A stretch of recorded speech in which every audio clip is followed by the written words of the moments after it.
Been there, done that, messed around. I'm having fun, don't put me down. I'll never let you sweep me off my feet.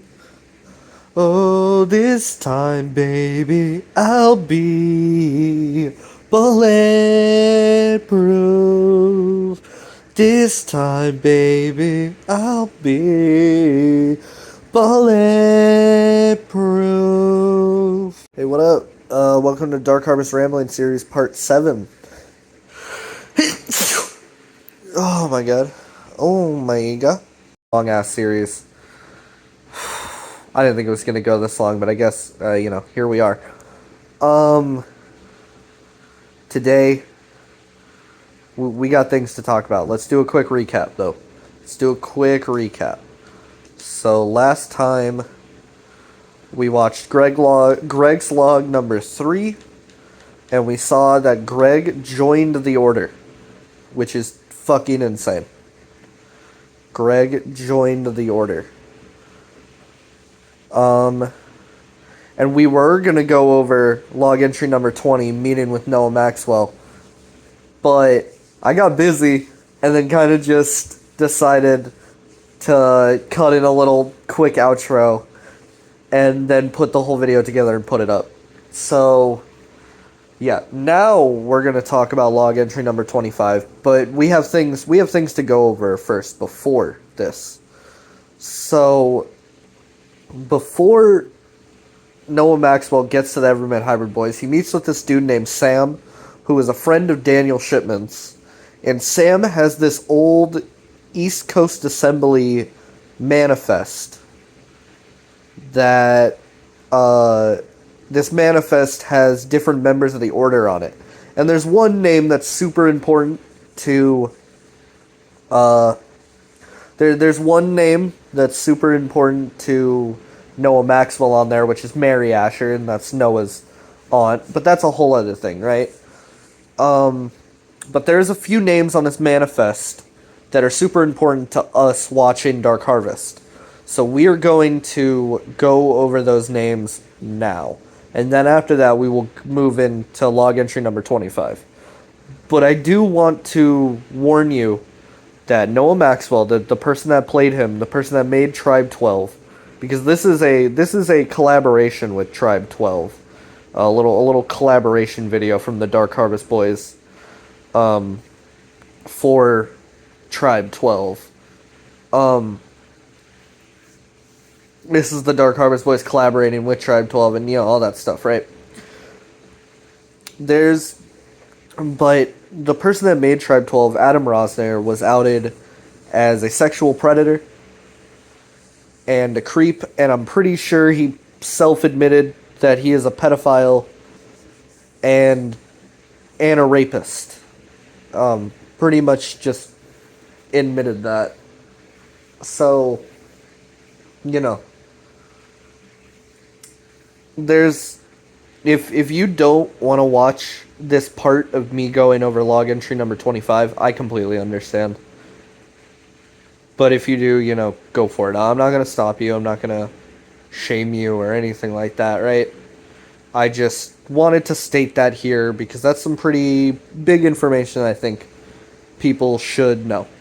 So, yeah. That being said, let us just jump into it. Alright. Sorry if the mic audio is weird. I pulled out my screen recorder for this one because we need to go over some names. So as I was saying before, there's some very important shit on this East Coast Assembly, right? East Coast Assembly manifest.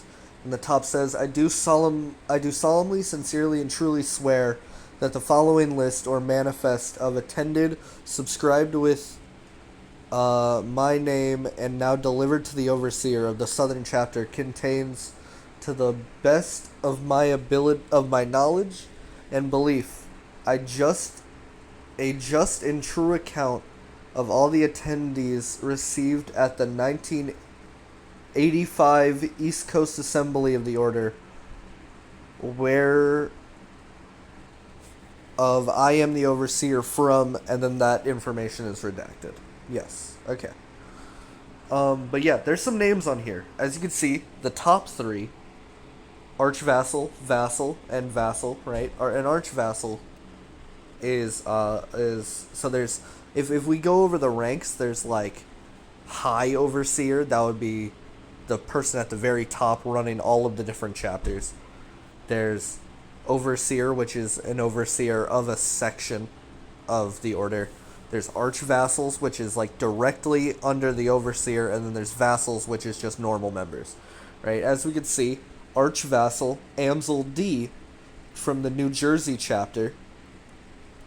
There's Vassal Amsel H from the New Jersey chapter, and there's Vassal Amsel M from the New Jersey chapter. 3 Amsels, right? And we know the name Amsel, Detective Amsel, right? So there's some shit going on with this, but let us scroll down. Vassal Macomber J from the New Jersey chapter, and Oracle Macomber M from the New Jersey chapter. Mark Macomber is labeled as a special rank, the Oracle. Now, we've heard mention of the Oracle before, being someone that has seen Gorai Lehotep, right?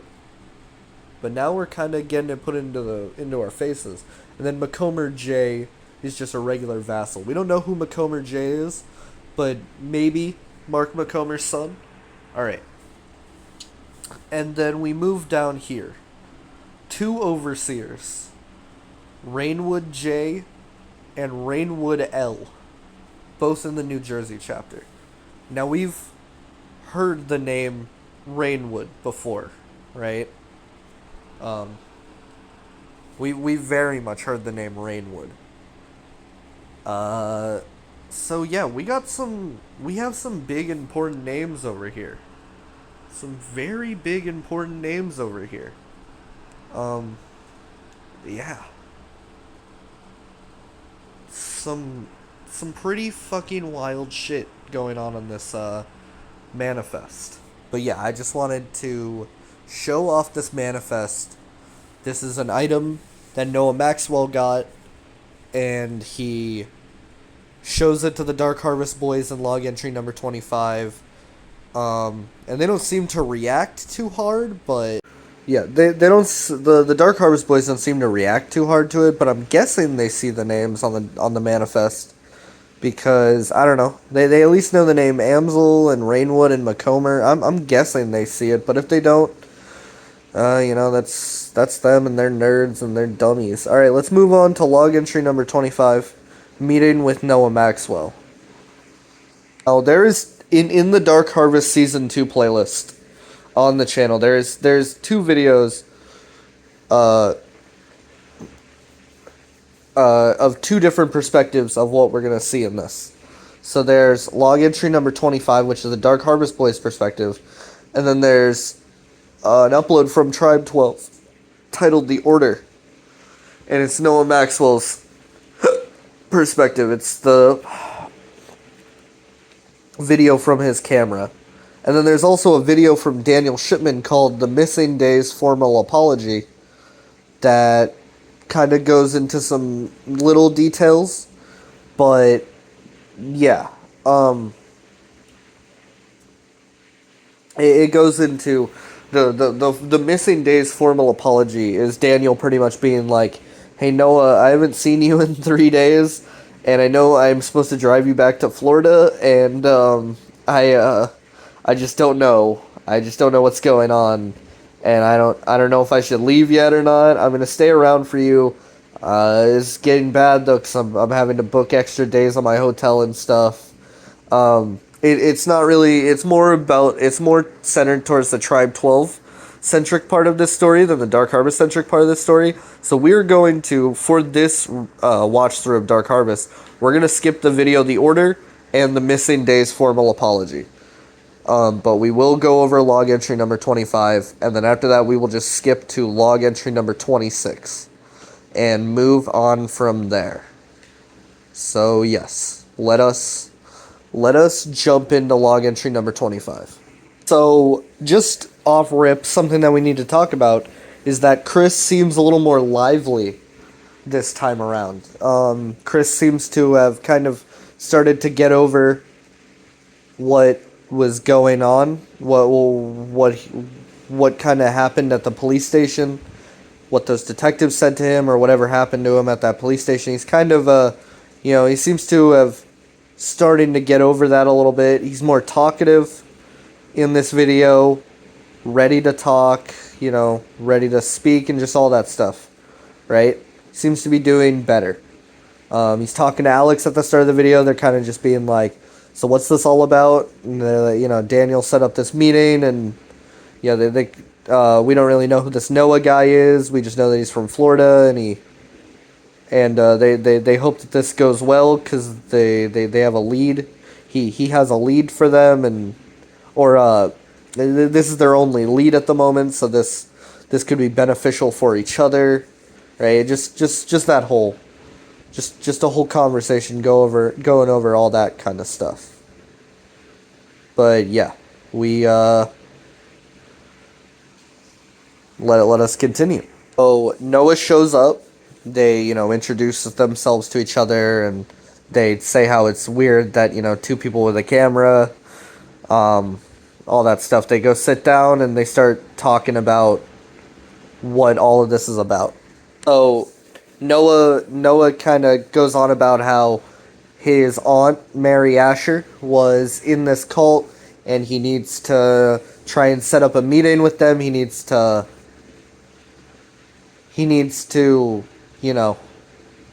get info about all of this. And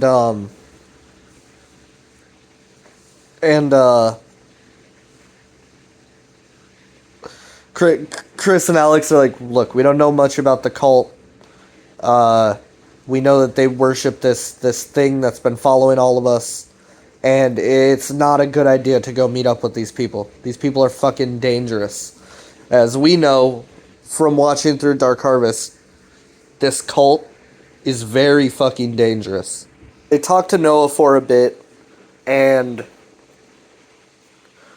they're very reluctant about it, but Noah's trying to get them to set up a meeting with the Order for them through Jesse. He's trying to get Jesse's number from them so then he could contact Jesse, somehow figure out to set up a meeting with the Order so he could talk to them about Mary Asher, right?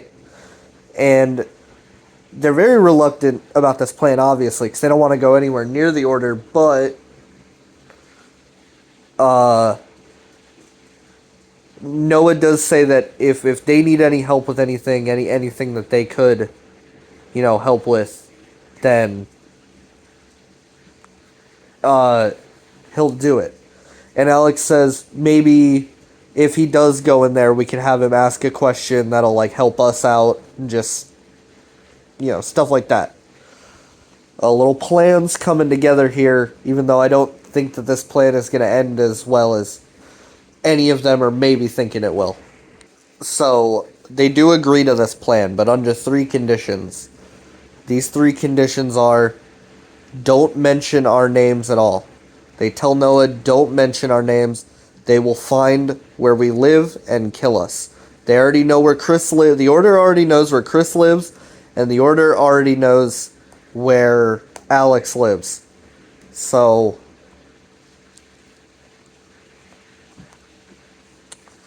they already want these 2 dead. So they already want these 2 dead or captured or whatever. They want these 2, right? They want Chris and Alex. So that's the first condition. Condition number 2 is if anything seems like it's going weird, they're going to dip on him. They're going to leave, right? They're going to leave him behind. And get the fuck out of there. And condition 3, they tell Noah not to die. They already have enough blood on their hands from friends surrounding them. They already have the police kind of breathing down their backs because a lot of people have died around them. So, they haven't had good luck with the police. They don't trust the police anymore. So, yeah. Those are the 3 conditions that they give Noah. But they do agree to the plan. So, Chris and Alex drive. No, we cut. Chris and Alex drive Noah up to the back side of the Atlantic test site. Alex rehashes that if anything weird goes wrong, we're out of here. I don't want to be a jerk, but... And Noah understands. He's like, I get it. I get it. You're just trying to preserve yourselves. I get it. And Noah thanks them for driving him here. Noah starts to walk off into towards where the meeting with the overseer of the New Jersey chapter of the order is going to take place. And while all that is going on, Chris and Alex are just going to stay in the car nearby and wait for Noah to get back. When Noah leaves and starts to walk off, Chris and Alex talk about in the car how they both have a bad feeling about this whole situation, and they don't like this at all. Which is definitely understandable and fair. And while in the car, Chris and Alex talk about how they're disappointed by not being able to find anything on Greg's tapes. Not really anything too... like... No kind of information that really, like, points to anything or just anything like that. Then Chris says, what's that? What was that light out in the forest? Alex is like, what? Chris is like, I don't know, man. I saw something. I saw that light, too. There was a light out in the forest. But if you watch the Tribe 12 perspective of this video, it's most likely when Noah walks up and finds the overseer, he is standing out in the woods with a light. So it most likely was him. But yeah. So we cut to the next scene, and Chris and Alex is like, how long does it take to get there? He's been in there for a while. You know, Alex is like, maybe I should go into the woods and, like, find him. And Chris is like, look, dude, you don't know this guy. Why do you want to risk your life for him? Right? And Alex is like, I don't know, man. Maybe he fucking hurt himself. Maybe he tripped some shit, right? Maybe he's lost. We can, help him out or something like that. And Chris is like, and Alex is like, look, man, I just want all this shit to end. Maybe he has information that he got, but he can't find his way back or something like that. And Chris is like, look, man, I want this all to end too, but I don't want it to end with us fucking dying. Chris continues, he says, look, man, I came close to death as is. I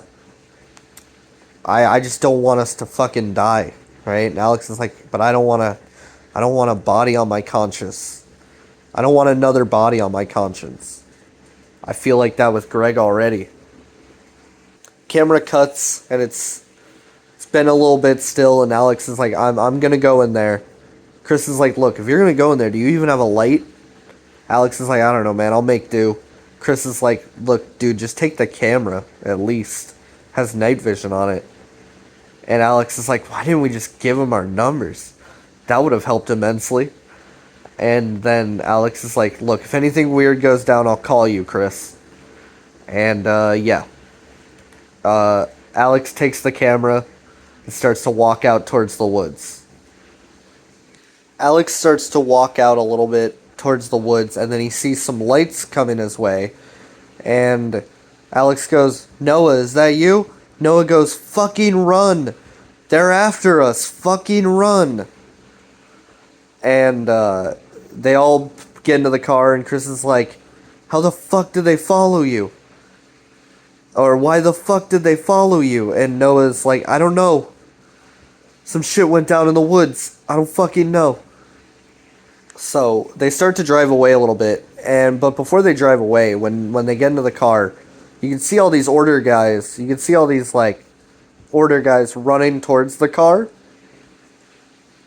But they don't try and, like, they don't try and, like, get around the car, surround it, get into it, or anything like that.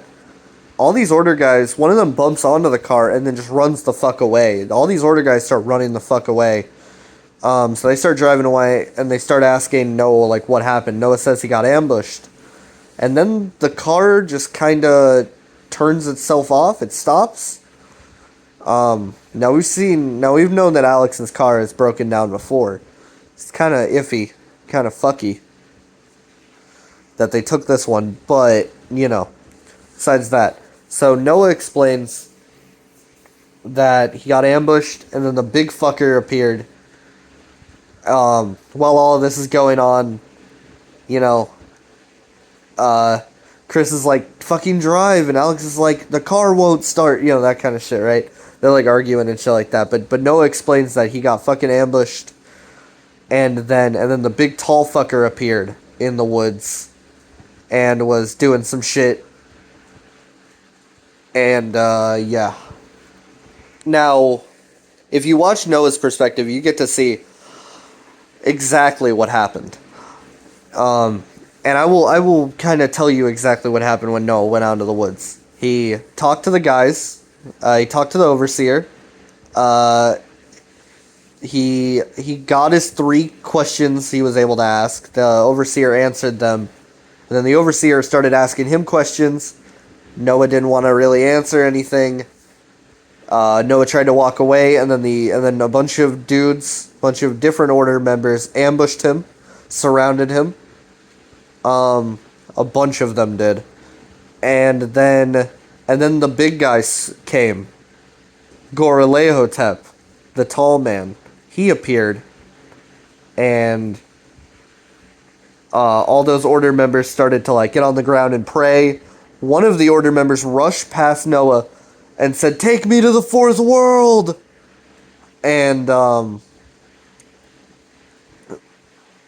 which is in this video you get to learn some knowledge about the order and kind of what they believe, because these questions that the overseer starts asking Noah are pretty pertinent to what the order believes.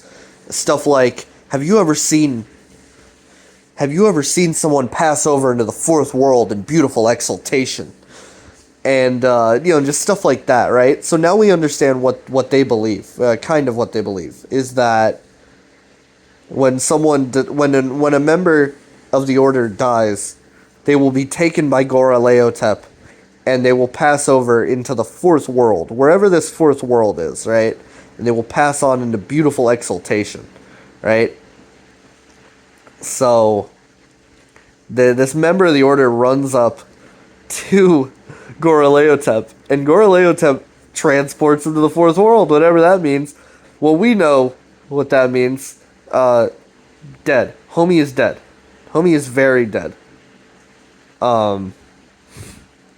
We understand that when the Slendy guy takes you away, you're either dead or you're, depending on what his MO for you is, you're either dead or you get assimilated into some form of body, right? And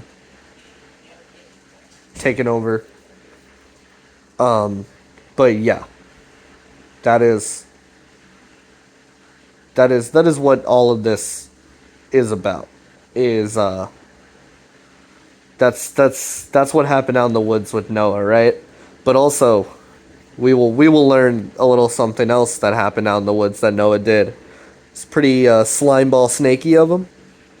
So, back to current situation with the boys. Car's broken down. Alex is trying to turn the lights on. He's trying to get the car to work in anyway, right? The lights kind of flicker on and off a few times. Then he gets the lights properly on. And we see the big guy. We see the big tall man. We see Goralehotep standing in front of him. He's there. Right? He's standing there all menacingly and shit. Audio distortion playing, all that stuff, right? He's there, and they all start freaking out. And at one point, Chris says, "I don't want to fucking die. I don't want to fucking die." And Alex is like, "Calm down, calm down." The lights keep flickering on and off, and then at one point we hear someone from the sky go, "Ah!" and he falls onto the hood of Alex's car. This dude is wearing a mask.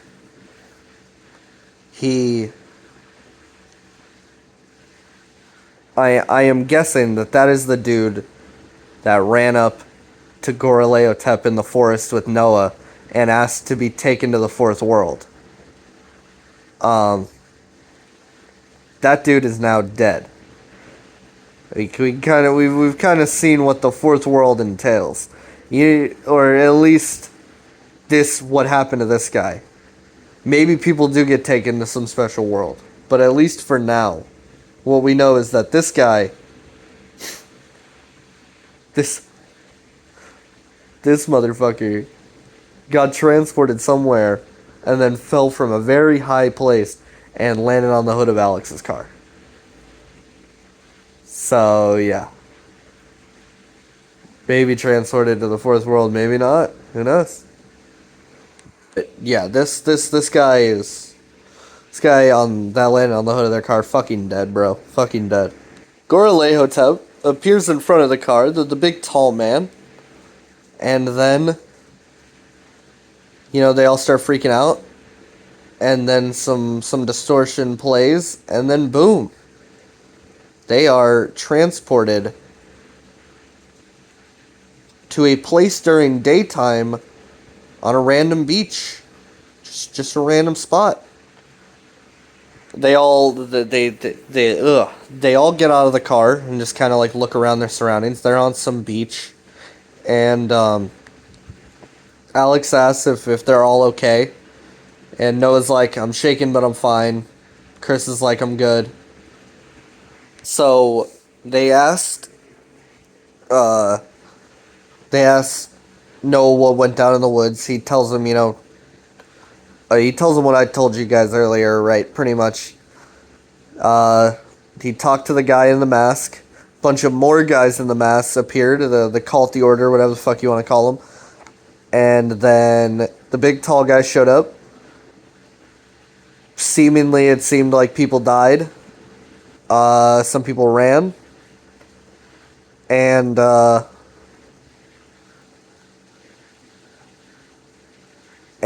Noah booked it out of there and got to the car. And then Alex asked him, like, what'd you find out? What do you know? And Noah's like, I don't fucking know, man. It seems like they asked me more questions than I asked them. Then asked, did you tell them anything about us? And, Noah at first says no.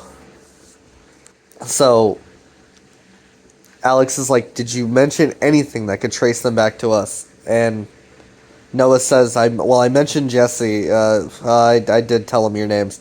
And yes, he did. In the forest, he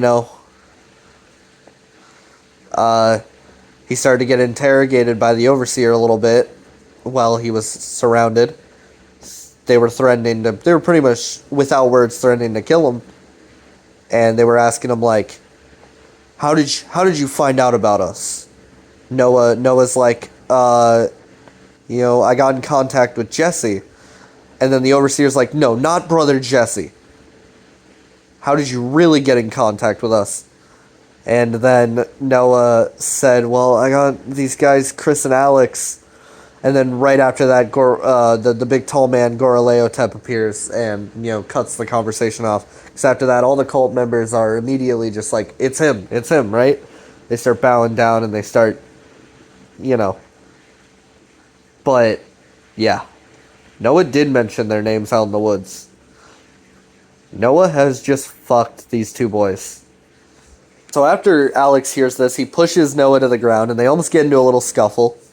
And then Alex and Chris is like, guys, calm the fuck down. Alex seemingly just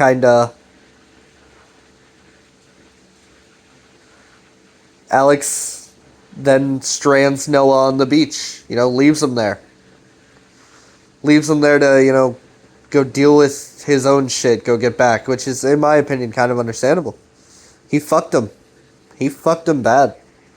Alex then proclaims that it was the worst fucking decision they ever made, and they leave. Chris seems to be a little bit, I don't know, iffy about it. Doesn't really, I don't know. But the description says, we got into contact with this guy, Noah Maxwell, via Daniel. As you can see in the video, involving others who claim to have the same problem as us is a bad idea. We can only trust ourselves. We understand that he's been through a lot, but this whole situation could have been avoided. I understand we're equally to blame, but we warned him.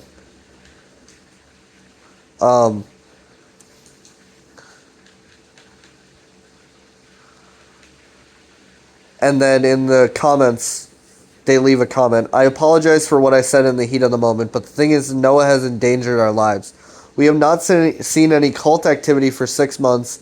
We thought after they got Heather's documents from Chris, we were done with them. Things were finally looking up for us, but now that Noah basically told them this was our idea, I'm sure they'll be after us now. I know he's had it rough too, but that doesn't mean our lives aren't in danger right now because of what he said. And then another comment. We apologize to Noah, and he has apologized to us. We don't hate him. We're just very upset right now because of what he said.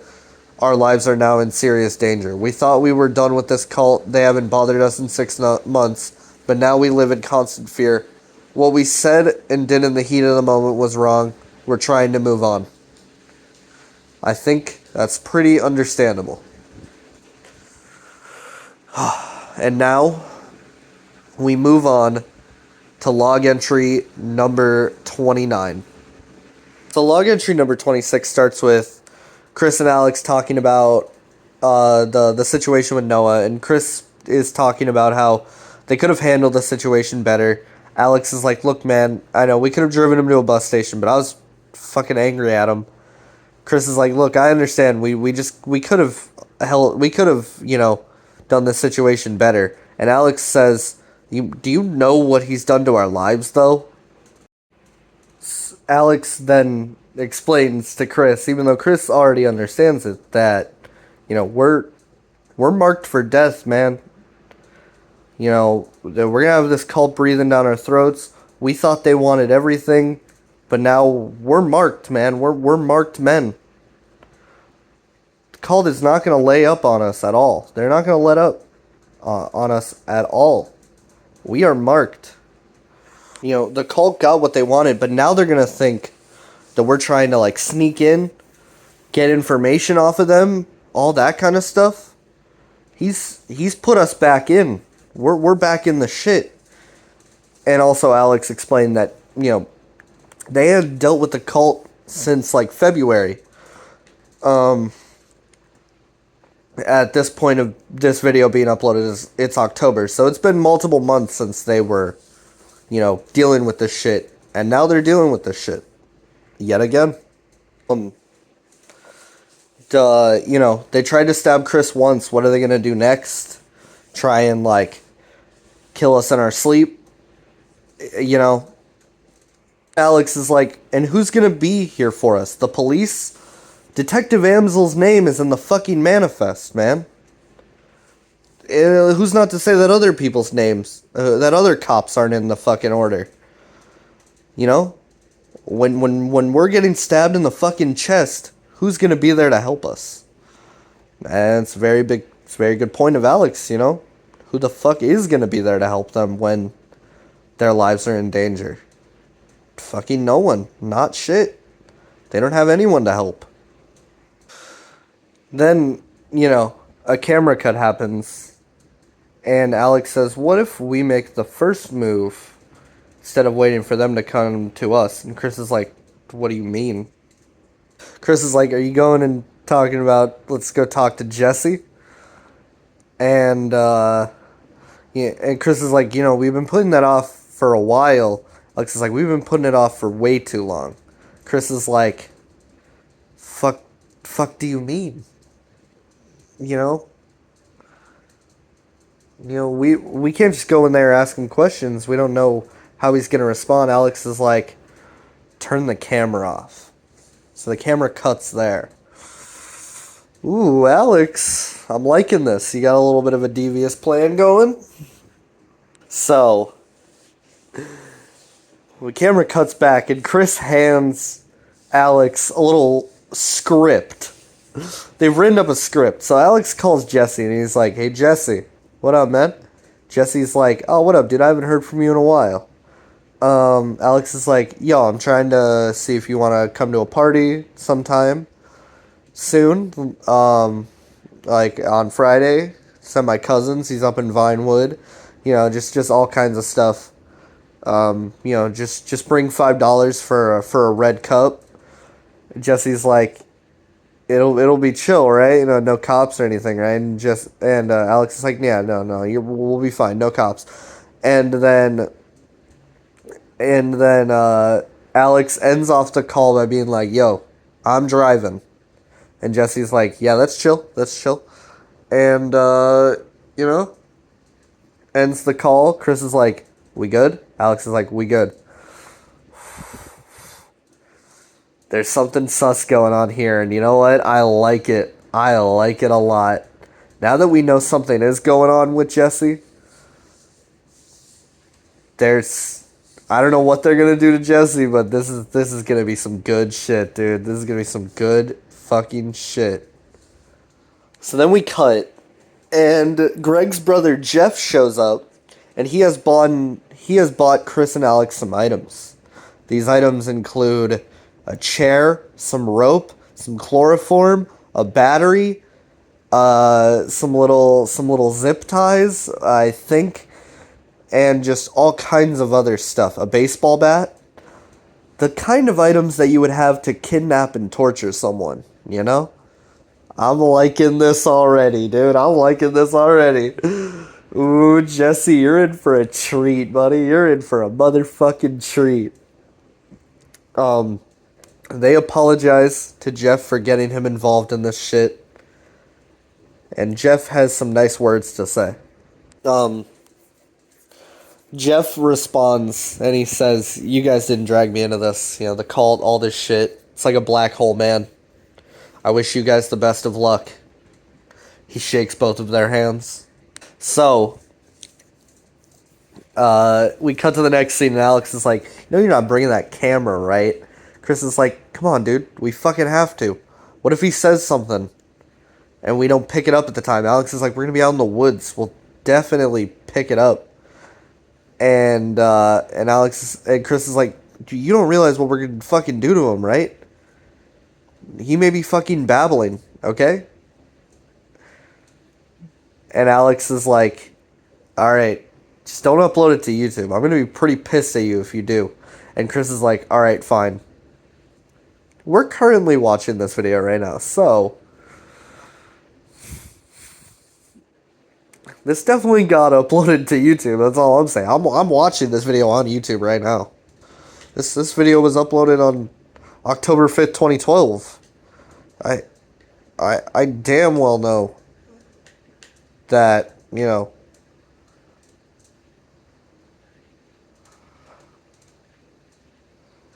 come on, man. We're watching this thing.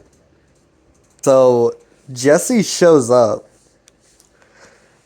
And they're like, hey, man, we're taking my car.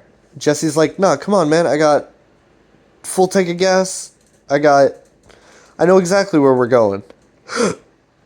Chris and Alex are like, I really think we should take his car. And Jesse's like, no, just come on, get in. So they get in Jesse's car, you know. Oh god, dude, this is so nerve-wracking. So they get in Jesse's car, and then about like 2 minutes into the car ride, Alex is like, yo, dude, I fucking forgot something. Chris is like, oh yeah, dude. Fucking Jesse's like, do we need to go back? And Alex is like, no, I don't think we need to go back. Chris is like, I'll just call Jeff. He could go get it from Alex's car, because he'll meet us at the party there. And he calls Jeff, and he spins some story about needing some firewood, and he's like, hey, can you guys just meet us at this party? Can you meet us at this party, Jeff? And Jeff's like, Jeff's a trooper, man. He's a goat. He's like, yeah, I'll be there. I'll get the firewood for you and all that shit, right? Jeff's a fucking goat. So, we then cut. And they're on the road to where they're supposed to be going towards this party. And they drive up the road. Alex is trying to give him directions. Then Jesse just parks in the road. Chris and Alex start to get a bit confused. They're like, Jesse, what the fuck, bro? Car ran out of gas or something? And all Jesse can say back is softly, I'm sorry, guys. Fuck you, Jesse. God damn it. Jesse then leaves the car. Chris and Alex are like, Jesse, what the fuck are you talking about? Jesse, and then, he just leaves. Chris and Alex are still in the car. You'd start to hear Chris start to, like, hyperventilate a little bit, freak out. So we start to see some dudes in white masks walking up to the car. And then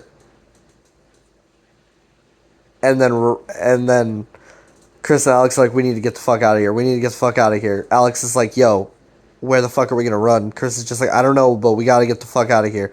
They try to get out of the situation, and we see some struggle, and then we see someone else is now holding the camera, and Chris and Alex are getting handcuffed and dragged away.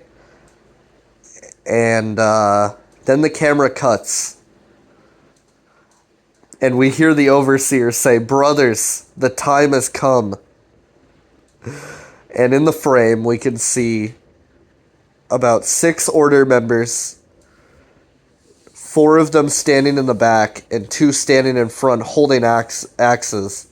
And we see Chris and Alex on the ground, laying there seemingly with bags over their heads. They got him execution style in the middle of a road, dude. Seer says, the brothers, the time has come. These fools have tried to infiltrate our order. Oh, they shall pay the ultimate price. Normally, we do not like to take the life of another. But these are dire circumstances. We would like to thank today Brother Jesse for delivering them to us. Brother Jesse, you are given the task. Should you be successful in this task, you will be given the title of Archvassal. Motherfucker. They're handing Jesse the axe to kill his own goddamn friends, bro. The overseer starts to yell, do it. What are you waiting for? Do it. And Jesse yells, I can't do it. Then one of the other members grabs the axe out of his hand and pushes him away and says, you're weak. I'll do it myself. The overseer then says, may these souls find peace in death. The two dudes holding the axes nod at each other, and then they start to lift their axes. When one of the members in the back goes, wait, who is that? And we see Jeff walk up and fire a shot. Jeff has a pistol and has now just saved these Dark Harvest boys. Jeff starts making demands. I want all of you to stand the fuck back. I want 2 of you to come forward and untie them. You 2, fucking untie them. Alright, now I want you to hand them the fucking camera. Hand him the fucking camera. Whoever's holding the camera hands it to Chris. Chris and Alex start to run off, and we could hear Jeff behind being like, now I want all of you to stay the fuck back. Get the fuck down. And stay the fuck down. Jeff starts to drive away with Chris and Alex in the car after that whole little situation. And he just asks them, like, are you guys okay? After Chris and Alex are just in the back. They're breathing, they're panting, they're staying silent for a little bit, and then they just go, oh my god, dude. Oh my god, man. Right? A little sigh of relief. Jeff came in as their fucking savior. Straight up Jeff Ex Machina, am I right? And one little thing before we move on to log entry number 27 is we have a little comment from Noah Maxwell from the Tribe 12 channel, and all he says is, holy shit, I am so sorry. I am so fucking sorry. You fucking better be, Noah. You fucking better be. You fucked them, bro. You fucked these boys. They're getting kidnapped by the Order now and shit. You know? But yeah. And now we move on to the next video. Log entry number 27. Log entry number 27. This video comes in hot. Already comes in hot. Chris starts the video by saying, "This is a message to this fucking cult." Now, let's read the description. This video is actually a few days old. Alex and I had debated whether or not uploading this would be a good idea.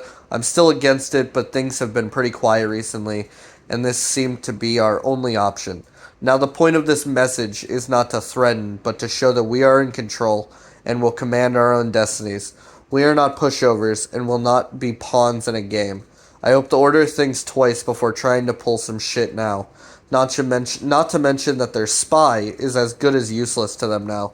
Regardless of what will come next, I am satisfied that retribution was delivered. Edit. Also, the tape that we found in Jesse's room is definitely Greg's. This may be the last piece of the puzzle regarding what actually happened to him. Alright, let's continue with this video. So, as I said, the video starts, Chris starts the video. This is a message to that fucking cult. The Order. You thought you could try and kill us and get away with it? Well, this is what we have to say. Chris walks away from the camera, and we see Jesse tied up in a chair in a field, in some kind of wooded area. The kidnapping has happened. They seemingly have not caught it on video this time. Smart. They don't need to record everything. The camera would have just bogged them down. But yes, they have kidnapped Jesse now. Oh, I just want to say, this is one of my favorite videos on the channel, hands down. So, everyone go watch log entry number 27 on the channel itself. It is so fucking good. They have him tied up in a chair. They pull this little tarp off of his face. Chris yells at him to wake up. Jesse wakes up. They pull some tape off of his mouth, and Jesse asks, "Where am I?" And Alex just responds, "I don't think you're in a position to be talking." Jesse starts to struggle a little bit. And Chris says, "I don't see any point in struggling. You see where you are? You're in the middle of fucking nowhere. I could kill you right now."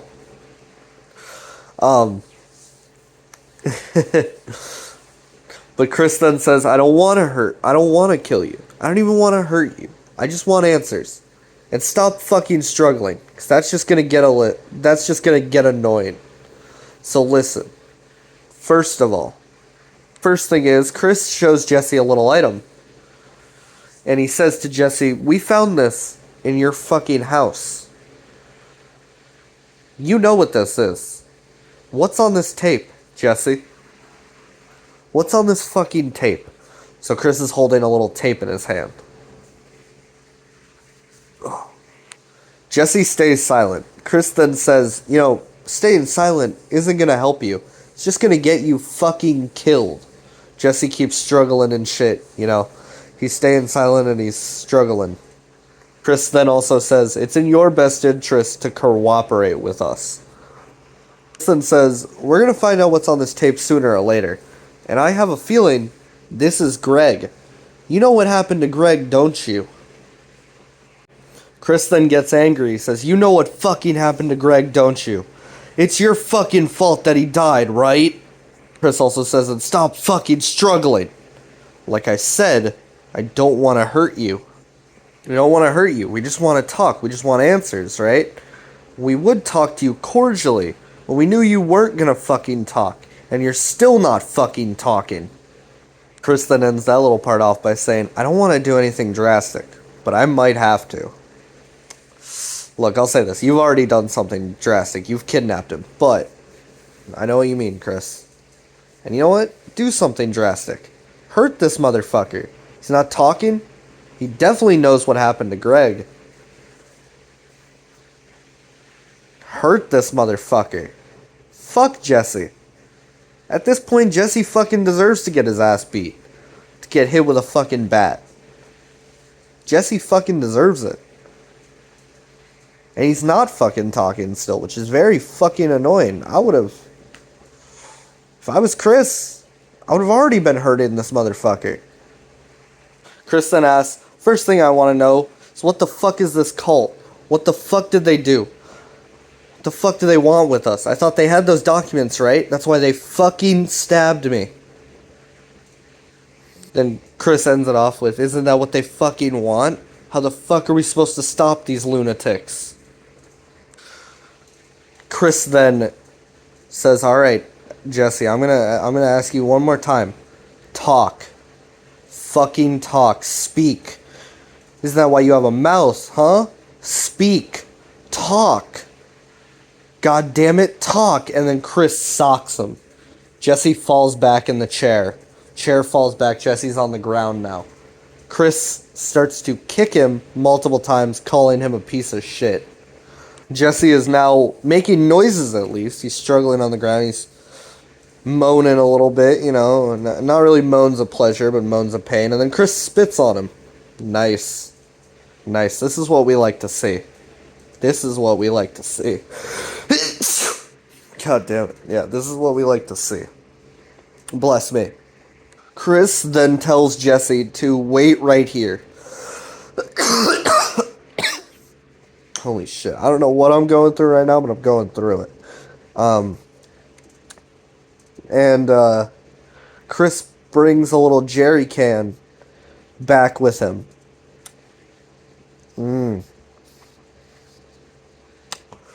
A little jerry can, a little gasoline canister. Nice.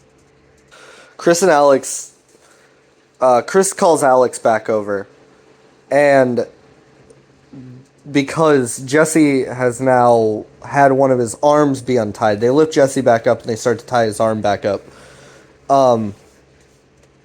But this isn't a problem because Chris must have knocked Jesse out with that punch, or the subsequent kicks, or the many of little attacks that he put on Jesse in that moment. So good thing Jesse was knocked out in that moment, but his arm is out and free. One of his arms is out and free at the moment, so they gotta retie it. Amateur kidnappers, you know, kidnapping 101, be like, should have gotten better things to tie him up with, but hey, it's fine. Alex then goes back to where he's at, making sure to keep watch. To keep watch of, like, the road and stuff like that, to make sure nobody's coming.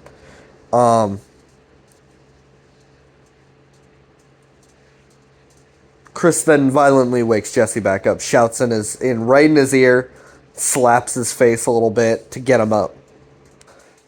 Jesse is now awake now. Chris picks up the jerry can, puts it up to Jesse and says, smell this. Smell this. What is it, Jesse? What is it? Jesse then responds, gas. Chris says, what is it? Gas, gasoline, right? Jesse responds back calling it gas, gasoline, right? So now we know what was in that can. And then Chris starts to dump it all over Jesse, you know? A few good jolts of that gasoline all over Jesse. And Chris then puts the jerry can down and says, now are you gonna talk? He still won't talk, though. Chris is like, you know what's about to fucking happen to you right now? God damn it, fucking talk. Jesse still won't talk. So Chris pulls something out of his pocket. Chris then goes, alright, fine, we'll have it your way. And he lights a match. Starts to edge it closer to Jesse. Are you gonna fucking talk, Jesse? I'm gonna fucking do it. I'm gonna burn you alive. And then his match goes out. You gotta hold it upside down, Chris, if you want it to stay lit. But whatever, right? You know. But yeah. He's about to burn Jesse alive. This motherfucker still won't talk. What kind of goddamn loyalty does this motherfucker hold to the order, man? God damn, Jesse, you're stubborn and resilient. God damn. Fucking Chris says, alright, you got lucky on that one. He lights another match. Jesse still won't talk, so Chris says, alright. He starts to bend down lower towards Jesse's leg, and he's about to put the match up to it.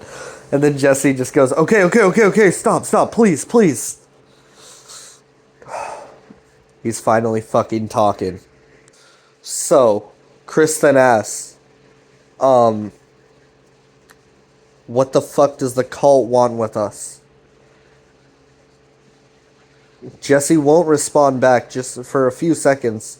Then Chris says, come on, you have to talk now. And Jesse says, Harbingers. That's what they call you. Chris asks, what the fuck does that mean? And Jesse responds, the Oracle prophesies that you and Alex would bring harm to our order. Chris then says, okay, fine. What the fuck do we do then? And Jesse says, you need to stop. Stop digging deeper. They'll fucking kill you. You don't know what they'll do to you. And says, I just want to make them stop. Jesse pretty much says in his own words, like, there is no stopping this anymore. They'll kill you the second they get a chance to. Right? And they'll kill you and anyone else involved and anyone around you. Right? There is no stopping them anymore. They dug too deep. They fucking looked down the rabbit hole and they fell in. At first it was about the Slendy guy, but now it's really about the cult. They looked down the rabbit hole and they fell in. Alex then comes back and says, Chris, pick up the pace. Chris then says, Jesse, thought you would give us something we could use. You're not giving us anything. Give us fucking something. I thought you were our friend once. Jesse responds back, sorry. Jesse then answers, there's nothing we can do. There's nothing. This is it. And then Alex says, Chris, we need to go. Alex says, why? Chris says, why? Alex says, we need to go. Chris says, why? Alex says, there's someone coming. Chris is like, shit, starts to panic. After Chris starts to panic a little bit, Alex says, there's cars and everything. Not just one car, multiple cars. Chris and Alex untie Jesse and then they get the fuck out of there.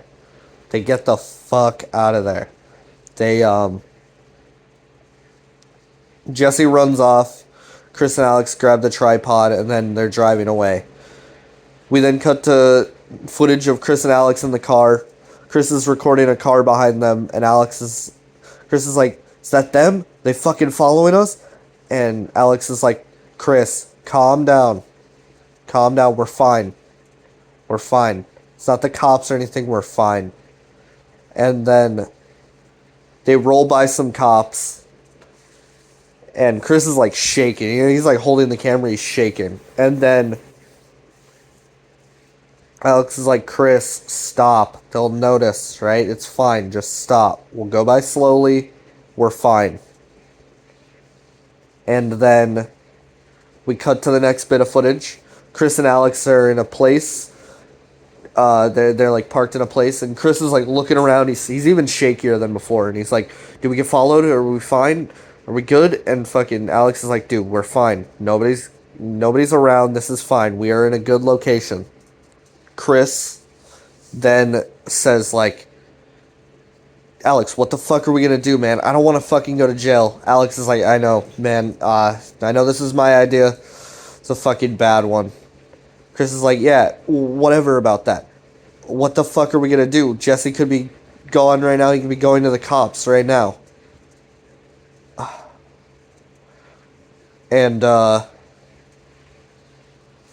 Chris is just kind of freaking out. Chris then says, look, if Jesse goes to the police, There's cultists in this police, man. Why the fuck would he go to the police? There's other police there's other cultists in the police that these cultists don't want the other police knowing about, man. And Alex says that if Detective Amsel goes to the if Jesse goes to the police, Detective Amsel will definitely beat it out of him that he told us stuff about the cult, right? So Jesse's not going to go to the police. Chris is also like, what the fuck is the plan anymore? Because we were going to have Jesse deliver this message directly to the cult. But now, you know, he's fucking escaped. And Alex is like, what if we upload it to YouTube? And Chris is like, what the fuck, man? You're the one who's always like, don't upload shit. What the fuck are you talking about? But Alex brings up a pretty good rationale that if, you know, the cops see this video on YouTube, these cops that are cultists in the police, in the police, they're not going to do anything about it because they don't want it to be suspicious. They don't want the other police that aren't in the cult to be suspicious about cult activity in the area, right? This cult's supposed to be secret, but they've plastered a lot of stuff about this cult all over their channel at this point. So, you know, the cops in the area aren't going to do anything about it because Chris and Alex have seemingly exposed a secret cult in their area. Chris then says, look, I just don't know. There may be one flaw in this plan that we're not seeing. Alex then says, no, we have the upper hand. Chris brings up a good point. There may be one flaw. There's one flaw that I can think of, and it's, what if the whole police station is run by the cult, right? What if this local area in general is all run by a cult? I don't know, but look, that's just a little thought that I had, but that's the only flaw that I could think of. But besides that, I don't know, you know. And that is how log entry number 27 ends. Log entry number 27 is hands down, in my opinion, one of the best videos on the channel. It is so good. It is such a good fucking video. But now, we move on to Greg's final log. The video starts with a little message. After confronting Jesse a few weeks ago, Alex and I have managed to get a hold of a tape that we found in Jesse's possession labeled March 15th, 2011. Greg died March 15th, 2011. So, I have a feeling this tape is going to be some damning information. The tape was from a mini DV camcorder and was the same brand that Greg bought when he had been filming himself back in March of 2011. The entire tape seems to be corrupted and has extraordinary amounts of audio and video distortion to the point where capturing all the footage is almost impossible. I tried my best though, and what you're about to see is the video we managed to retrieve from the tape. So, Greg's footage starts, and through a lot of this, it is very like jumpy and kind of iffy, but from what we could see, the video starts with Jeff walking downstairs and being like, Greg, what the fuck is all this shit? And Jeff is holding a mask, a book, and a knife. Jeff then asks Greg, what the fuck is all this shit, man? Why you got like a fucking knife and like a book and this mask? What the fuck is all this shit? Why you have this shit in your closet? Greg's like, I found that at the day camp across the street.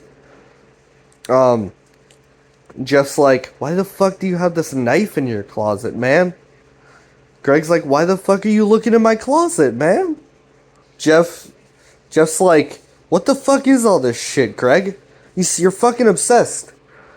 You seem to be fucking destroying yourself, right? Greg's like, what the fuck are you telling me to? You're my brother. You're 4 years older than me. Jeff's like, it doesn't care if I'm 4 years older than you. You're destroying your fucking life. You're not sleeping. You're not fucking seeing your friends. And all you're talking about is this fucking day camp. And And now this. And then Greg responds, I don't think that's any of your concern at all, dude. Jeff then responds, dude, I'm your brother. Of course it's my concern. Jeff then is like, dude, I know shit's going weird for you. You talk to me like there's some serious shit going on. You're not going to tell me about it? Greg and Jeff start to calm down a little bit. Greg's like, look, man, it's fine. I'm having some friends over tomorrow for a party. And you know, I'm gonna be fucking chill, right? It'll be chill. Jeff's like, look, I'm going back to Hoboken tomorrow, and I don't want to leave you while you're acting all weird and like not doing okay. Greg's like, look, man, I understand. I hear you. And Greg's like, look, it's fine. I'm gonna have Chris and Alex over and Jesse and everyone, you know. And Jeff says, look, if you need anything, you text me, all right? We then cut to the next bit of footage. It's Greg in his room recording himself, and he's saying it's March 14th, 2011, and he's not comfortable being in the order anymore. While this is going on, there's very noticeable audio and video distortion and like cutting and just all kinds of stuff like that, right? Footage is all fucked up. But Greg says he's not comfortable being in the order anymore because it's not making him better. He says that being in the order is making him feel worse. He feels more anxious, feels more nervous. He then says that he talked to Jesse, and before the party tomorrow, before everyone shows up, he's going to talk to him about leaving the order because he just can't do this anymore. Jesse then shows up at the door. We cut to the next bit of footage, and Jesse shows up at the door. Jesse asks, hey, oh man, where's everyone? Greg's like, I want you to come before the party. Jesse's like, you want me to help set up or whatever? And Greg's like, nah, I gotta talk to you. Jesse's like, about what?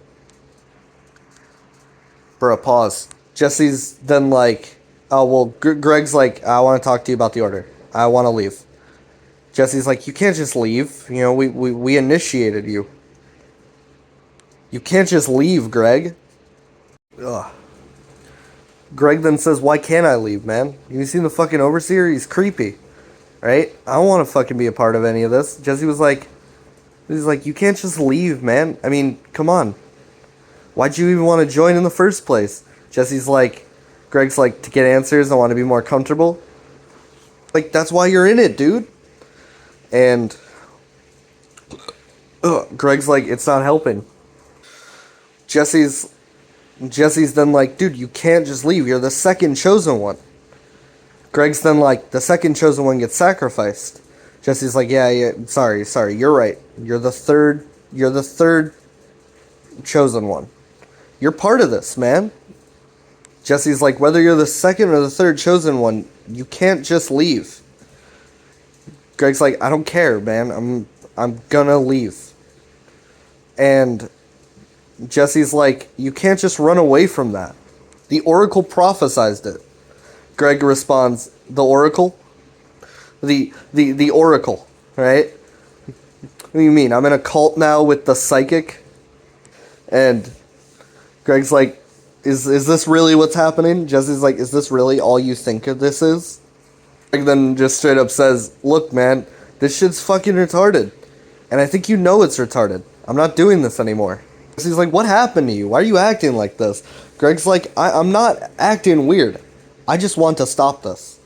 Jesse's like, what happened to you trusting me? Greg's like, I don't trust you anymore, man, because I'm in a cult. Greg is really adamant about leaving. And Jesse says, you're not leaving. Greg's like, you can't make me stay.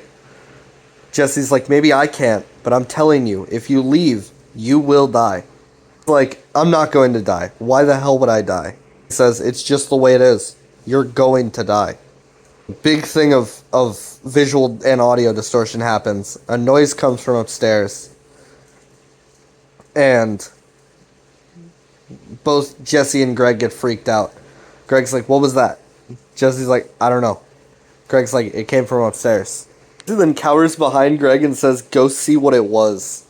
And when Greg goes up the stairs, There's a big, tall, slendy guy up there. A big fucker.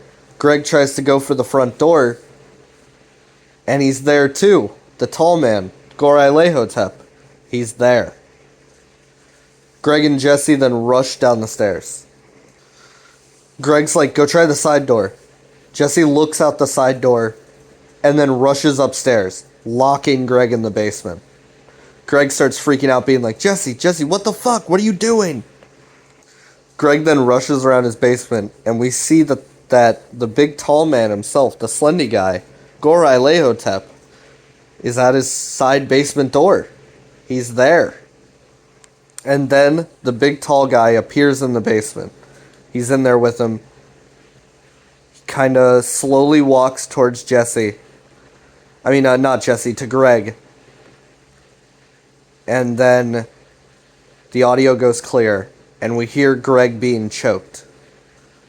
Or something. We hear Greg struggling to survive. And then we cut to a next bit of footage. Greg's camera is on the floor. We hear Jesse come back downstairs. He says, Jesus, when he sees Greg's body. Jesse picks up the camera. We see him pick up some sort of book. Some sort of, order book on his way out. And Jesse leaves, taking the camera with him. Now we know how Jesse got that tape and, all that stuff. That is the end of Greg's final log. Rest in peace, Gregory Benson. And then we move on to the last video that we will discuss in this video. Update number 6. The video update number 6 starts. Alex and Chris are walking down some sort of path. And Alex says, we haven't been to our houses in a few weeks.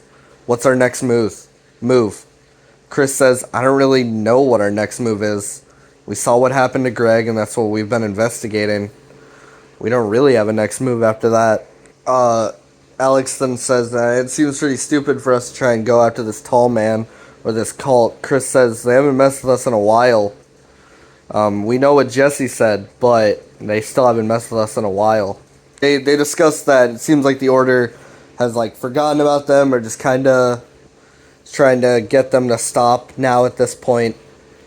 Chris and Alex say that they are going to stop. They're going to stop trying to dig deeper into this cult and all that kind of stuff. So yeah, they kind of just further discuss that the cult may be breathing down their necks, but they haven't seen anything, and they feel like it's a good course of action to stop. They even say that they checked in with Jesse's parents, and Jesse has been nowhere to be found since log entry number 27.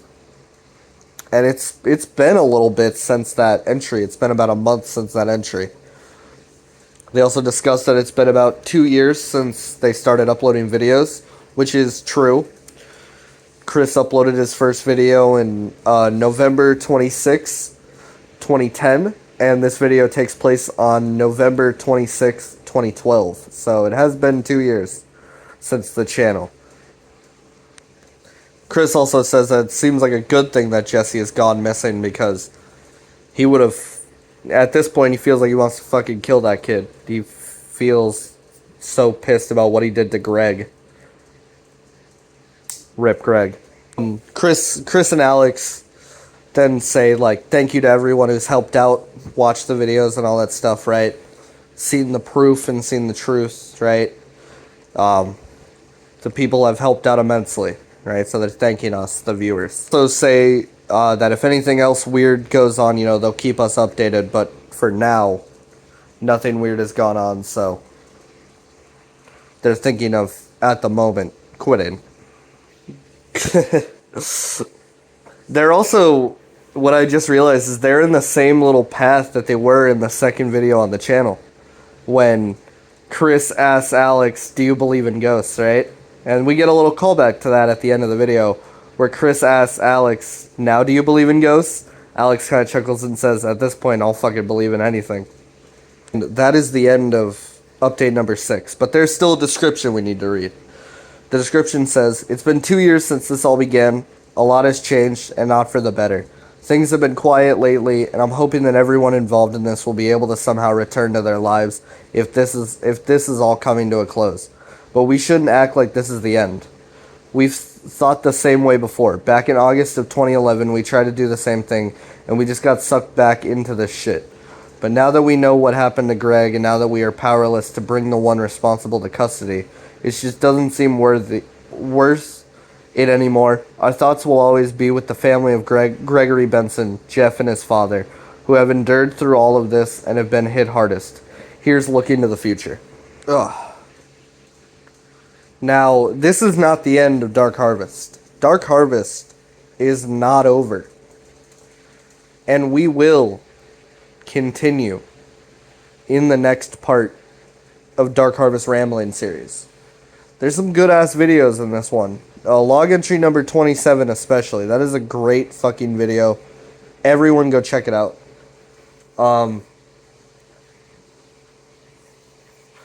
They may be gone for a little bit now, but these Dark Harvest boys will be back soon.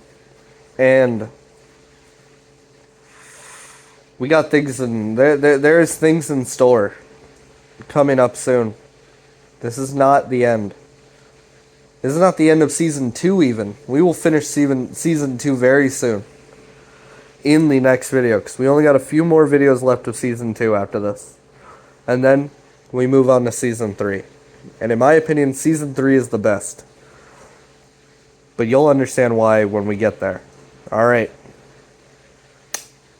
Thank you for watching. I love you all. Brofist.